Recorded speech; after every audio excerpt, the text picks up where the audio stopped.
Good morning. Welcome back to the Mayor's Table. I'm Mayor Tommy Roberts, and my guest again this morning is City Manager Rob Mays. It's good to have you back, Rob. Thank you, Mr. Mayor. Rob, one of the most frequent topics that I'm contacted by constituents is the activities of our Code Compliance Division. And Code Compliance is the division within city government that employs people to go out and look at compliance with our zoning ordinances and the regulations that govern the occupancy and control of property in our community. Private residences, commercial properties, industrial facilities, all of it's subject to our Code Compliance Division. And many times when I'm contacted, people are angry that they've been contacted and been directed to do something with their property, either to remove weeds, remove junk. Sometimes it's barking dog issues. I want to talk this morning about the Code Compliance Division, its jurisdiction, its authority, and generally about the process. Yeah. You know, it's interesting. It's really a philosophical issue. It becomes kind of the basis of why we choose to live together in a community. The primary difference between living out in an unincorporated rural area versus choosing to live inside of a city is that you agree to a certain set of standards for the benefit of the whole. And it's not just tongue-in-cheek. The fact is there's only two kinds of complaints or input that we receive on code compliance. It's either that we're too strict or we're not strict enough. And that depicts the perfect idea of it. Everybody wants their neighbors to comply with all the codes and comply, but they don't want to themselves. And that's a human nature issue. So we take it very seriously, but we try to strike that balance between personal liberty and freedom and people having the right to do what they want to in their properties, balanced with how what you do affects your neighbor's quality of life and your neighbor's property values. And so we primarily respond to complaints.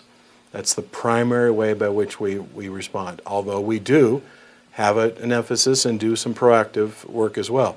But generally what will happen is a complaint will come in, and then we won't just go isolate that one house. If we have a complaint at one residence, we will then look at the entire region around it to be sure that no one's ever being picked on personally. But most of the time, rest assured, if you get a letter from us, one of your neighbors probably has been affected negatively by you and has reported it.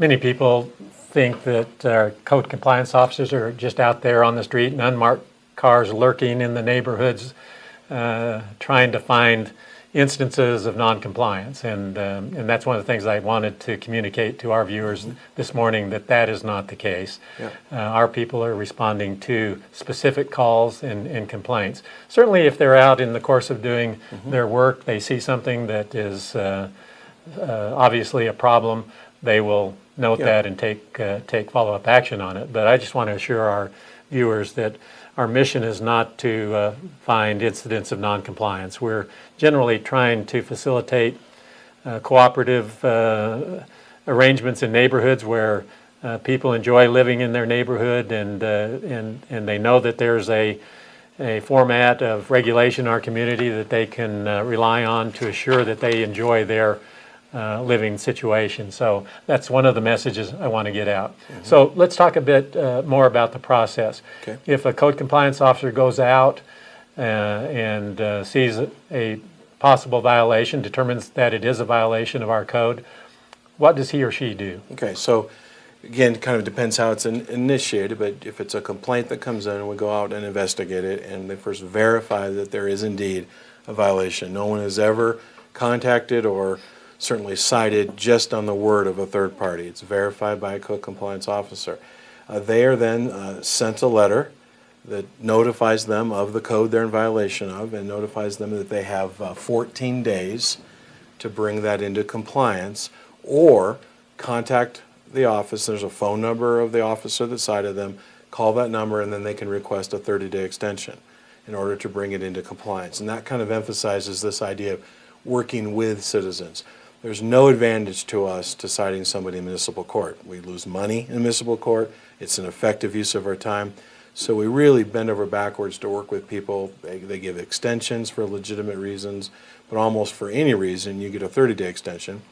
Then if the end of that, then 14-day or 34 or 44-day period, you've refused to come into compliance, then you will receive a municipal citation and becomes an issue between you and the municipal court. Even then, sometimes people will finally decide to take care of it after they get cited into court. If they fix it before they go to court, the judge is very, very lenient. But it's out of our hands at that point. It becomes a municipal court issue.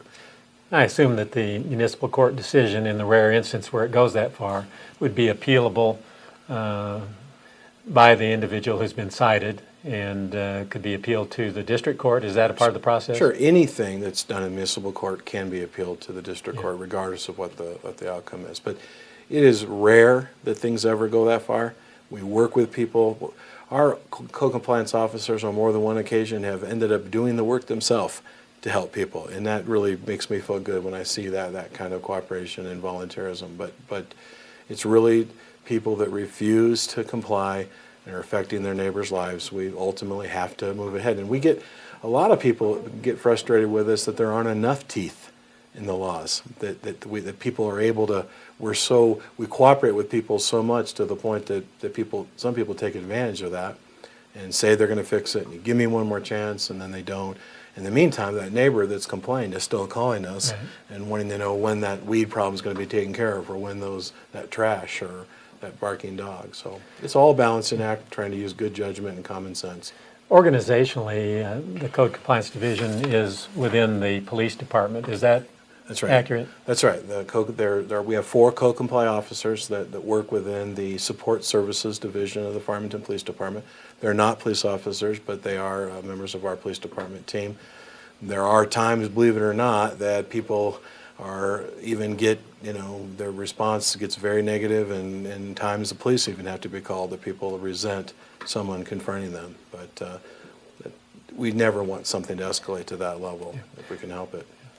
Well, I want to thank you, Rob, for addressing this particular topic. I think, again, it's another topic that our viewers will find interest in, and many of them may have had contact with our Code Compliance Division, but it's an important one to talk about. Before we close this segment of the Mayor's Table, I want to put out a general request to members of our community to do what you can with your individual properties to keep them looking attractive. Curb appeal is so much of an important factor in the way our community is perceived. When we have visitors to our community, those are the kinds of things that people look at, and helps them remember Farmington in a positive way if our community looks attractive. So we want to do as much as we can to eliminate trash and accumulation of junk. Particularly want to appeal to our business owners and property owners on our major thoroughfares, 20th Street, 30th Street, Main Street. Take a look at your property. As I drive through the community, I'm continually looking at properties to ascertain whether in fact they are taking care of their properties, keeping them weed free. There's nothing more distractive and nothing more negative for a community than to have prominent business locations showing heavy weed growth. So I appeal to your community spirit and your corporate spirit to join with everyone else in the community to make Farmington a beautiful place in which to live. It is definitely a factor in attraction of business and visitors to our community, and we want to be proud of our community in that way. So once again, I want to thank you for joining us today at the Mayor's Table. We'll look forward to seeing you next Monday.